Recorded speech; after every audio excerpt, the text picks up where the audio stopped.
How to save Instagram draft reel to gallery.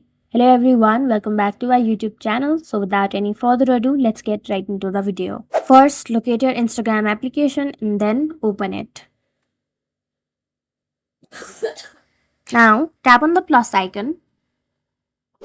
Then open a draft. Open the draft again.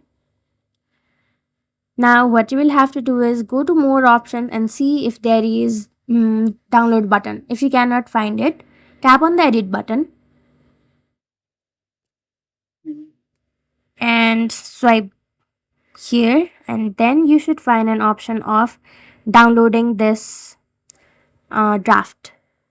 You should get an option of download button on your top navigation bar, or you will also sometimes get this on your bottom navigation bar as well. So yeah, that's it. Thank you for watching this video. Make sure to like, share and subscribe to our YouTube channel.